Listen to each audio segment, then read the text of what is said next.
ഇപ്പൊ Korean music എന്നൊക്കെ പറഞ്ഞൊരു സാധനമുണ്ട്. ഞാൻ ഓരോരുത്തരുടെ പേരൊക്കെ പറഞ്ഞിട്ട് വിശുദ്ധമാം സദസ്സ് മലിനമാക്കുന്നില്ല.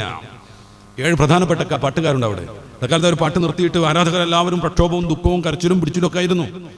ലോകത്ത് ആ കൊറിയൻ ഭാഷ ഒട്ടുമിക്ക ആൾക്കും അറിയാത്തൊരു സംഗതിയാണ്. ആ ഭാഷ അറിയാഞ്ഞിട്ട് പോലും അവരുടെ മ്യൂസിക്കിന് കോടിക്കണക്കിന് ആരാധകരുണ്ട്. നമ്മുടെ എറണാകുളം റെയിൽവേ സ്റ്റേഷനിൽ നിന്ന് 2 പെൺകുട്ടികളെ പോലീസ് പൊക്കി. അവർ ഡൽഹിക്ക് പോകുക. എന്തിനാ ഡൽഹിക്ക് പോകുന്നത്? ഡൽഹിയിൽ നിന്ന് കൊറിയയിലേക്ക് പോകണം. എന്തിന്? ഈ മ്യൂസിക്കുകാരെ കാണണം. ലോകത്ത് മൊത്തം കൊറിയൻ മ്യൂസിക്കിന് വലിയ ആരാധകരുണ്ട്. അതിൽ വരുന്ന ഏത് അധർമ്മങ്ങളും അങ്ങനെ തന്നെ സ്വീകരിക്കാൻ കുട്ടികൾ മത്സരിക്കാൻ നിൽക്കുന്നു. കുട്ടികളുടെ മാനസികാവസ്ഥയെ തകർക്കുന്നു എന്ന രീതിയിൽ വിമർശനങ്ങളുണ്ട് ധാരാളമായിട്ട്. കുട്ടികളുടെ പഠനത്തെ വല്ലാതെ ബാധിക്കുന്നു എന്ന വിമർശനങ്ങളുണ്ട്. കൊറിയൻ മ്യൂസിക്കുകൾ പലപ്പോഴും നമ്മളിങ്ങനെ ഈ സോഷ്യൽ മീഡിയയിലൊക്കെ കാണുമല്ലോ, ഇസ്ലാമിന്റെ മ്യൂസിക് അനുവദനീയമല്ലല്ലോ എന്ന് പറഞ്ഞിട്ടുള്ള ട്രോളുകളൊക്കെ. അതങ്ങനെ ട്രോളാമോഹമുള്ളവർ ട്രോളിക്കൊണ്ടേയിരിക്കും. മനുഷ്യനാണ് ഇസ്ലാം പ്രാധാന്യം നൽകുന്നത്. മനുഷ്യന്റെ ജീവിതത്തിനാണ് പ്രാധാന്യം നൽകുന്നത്. കുടുംബ ബന്ധത്തിനാണ് പ്രാധാന്യം നൽകുന്നത്.